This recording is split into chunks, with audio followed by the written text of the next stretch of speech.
আহ, ট্রেনে মানে ট্রেনে আর কি যখন যাচ্ছে তখন একটা কেস হয়, একটা ছোট ছেলে এমনি বাথরুমে আর কি যাচ্ছিল, হঠাৎ করে হাত লেগে ওর হাত থেকে ব্লিডিং হয়। তখন ওই ডাক্তারের ব্লিডিংটা দেখে আগের দিনকার ঘটনা মনে পড়ে। হুম। ও একটু চলে যায় মানে এতে পিছন দিকে চলে যায় আরো। তো এভাবে একটা লোকজন স্মৃতি নিজের নিজে মানে করে ক্যাপচার করে রিক্যাপচার করে যে কেন আর কি ওরা এই ট্রিপটাতে পার্টিসিপেট করেছে। ঠিক আছে। আর ভেগাবনটার কেসটা হচ্ছে, ভেগাবনটা তোমার ওর বিয়ে হয়ে গেছে, ওর একটা ছোট্ট মেয়েও আছে। ঠিক আছে। এবারে ও অফিস যাওয়াকালীন, ঠিক আছে, ও তার মেয়েকে স্কুল ছাড়তে যায় এবং তারপরে ওখান থেকে অফিস যায়। তো যখন রাস্তা ক্রস করছিল, ওর মোবাইল ছিল, ও মোবাইল ফোন আছে, তখন ওর ওর মেয়েটা কোনো একটা জিনিসের দৃষ্টি আকর্ষণ করে, ওর হাত থেকে চলে যায়। চলে যায়, সামনে থেকে একটা গাড়ি আসে, ওকে ওর অ্যাক্সিডেন্ট হয়ে যায় এবং মেয়েটা কোমায় আছে, ছোট মেয়েটা যে অ্যাক্সিডেন্ট হয়েছে কোমায় আছে। তো এই দেখে ওর বউটা হচ্ছে ওকে মানে ওর ওখান থেকে চলে গিয়ে বাপের বাড়িতে থাকে।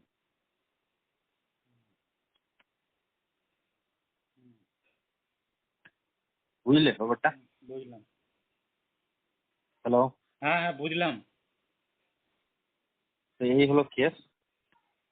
এইবারে ট্রেনে একটা লোকের সঙ্গে দেখা হয়েছে, হুম, তো আলাপ হয়েছে। ট্রেনে বলছে যে তোমরা কোথায় যাবে, হ্যান ত্যান এসব নিয়ে। বললো আমাদের নির্দিষ্ট কোনো জায়গা নেই, আমরা এমনি যাচ্ছি দিন কয়েক ছুটি কাটাবো।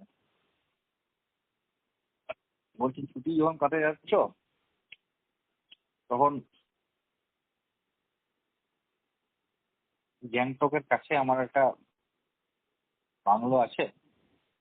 হ্যাঁ, গত 2 বছর আগে আমি কিনেছি, তোমরা ওখানে স্টে করতে পারো। আমি কাজের সূত্রে মাঝে মাঝে যাই, ওখানে থাকি। এই তো মেঘনা যেতেই চল। বলে ঠিক আছে, চলে যাব। এবারে যখন যাচ্ছে ওরা, ঠিক যাওয়ার আগে, হ্যাঁ, মানে ওপর থেকে আর্মির অনেকগুলো গাড়ি নিচে এলো আর কি, মানে ওই দার্জিলিং আর ইয়ের পথে সেবক হয় নিচে নামছে শিলিগুড়িতে। আরো তো আগে গেল, তখন দেখছি যে তোমার কিছু আর্মি ওই রাস্তায় বড় বড় পাথর সরাচ্ছে, জাম ছিল। তো জিজ্ঞেস করলো কি কারণ, হ্যান ত্যান। তখন বললো ল্যান্ডস্লাইড হয়েছে, অনেক ঘর ফর ক্ষতিগ্রস্ত হয়েছে, আমাদেরও অনেক লোকজন আহত হয়েছে, সেই জন্য গাড়ি করে নিচে বেস ক্যাম্পে যাচ্ছে।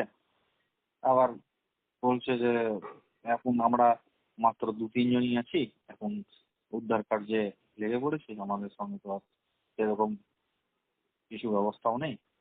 তখন বললো যে যতক্ষণ না ওরা আছে ততক্ষণ আমরা আপনাদের সাপোর্ট করতে পারি। বললো অ্যাকচুয়ালি সিভিলিয়ান যে আর্মির সঙ্গে সিভিলিয়ান কাজ করতে পারে না। তখন বললো এই অবস্থায় সিভিলিয়ান আর্মি দেখলে হবে, আপনাকে আমাদের সাপোর্ট করে এখানকার গ্রামের লোকজনদেরকে উদ্ধার করতে হবে, সেটাই হচ্ছে সব থেকে বড় উদ্দেশ্য। তো আর্মিরা দেখলো যে সত্যি ব্যাপারটা তো তাই। তারপরে ঠিক আছে, এক সময় কাজ করতে লাগলো। এবারে ওই ওই মালটা তো আর্কিটেক্ট।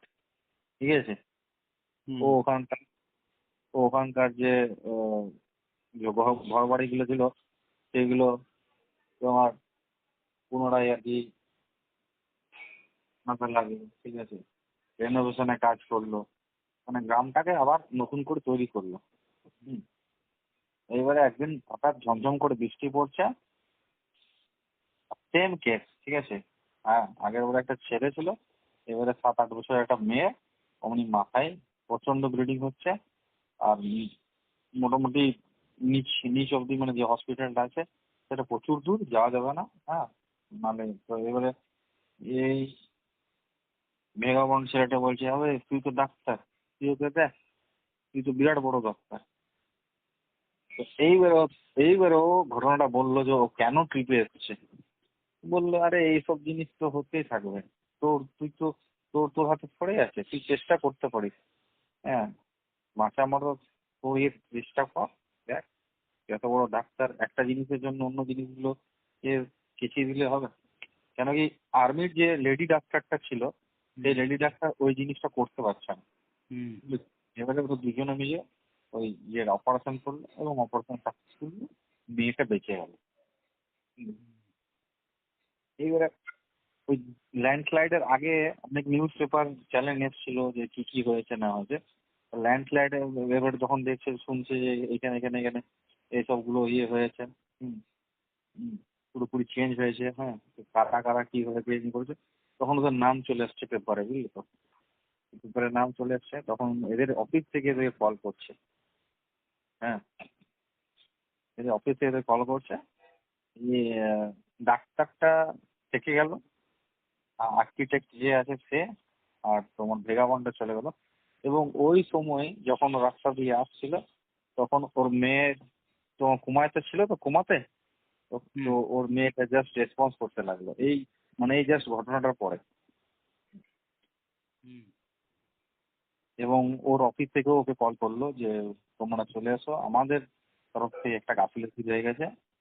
মানে যে চেয়ারপারসন, সে বললো তার নিচের লোক কি এসব করেছে, বললো ওকে সরি দেওয়া হয়েছে, তোমার প্রজেক্টে গ্রাহ্য করা হবে, হ্যান ত্যান, তুমি আর ওখানে না থেকে কলকাতায় চলে এসো। হুম তো শুধুমাত্র ডাক্তারটা পেয়ে গেল, আর ওখানে দুজনও রয়েছে। এই এই ছোট গল্প, নাম ঠিক হচ্ছে আছে। নাম? বিবর্তন। তো এইটা দিয়ে কি বলতে চাস, কি টেক মেসেজ কি?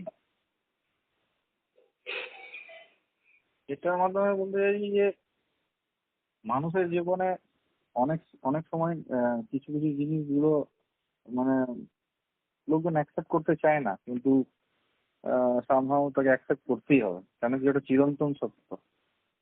হুম। হুম, আর কিছু কিছু জিনিস আছে যেগুলো আমরা যত চেষ্টা করি না কেন, হ্যাঁ, সেইগুলোকে ফেলতে পারবে না। মানে তোমার অফিসের, ধরো অফিসের বস তোমাকে টাস্ক দিয়েছে, হ্যাঁ, সেইগুলো তুমি যতই চাও, মানে যতই গালিগালাজ করো, তুমি তত ফেলতে তো পারছো না। হুম। হুম, তো কিছু কিছু জায়গায় আছে যে জায়গাগুলো হচ্ছে আমাদের অ্যাকসেপ্ট করতেই হবে।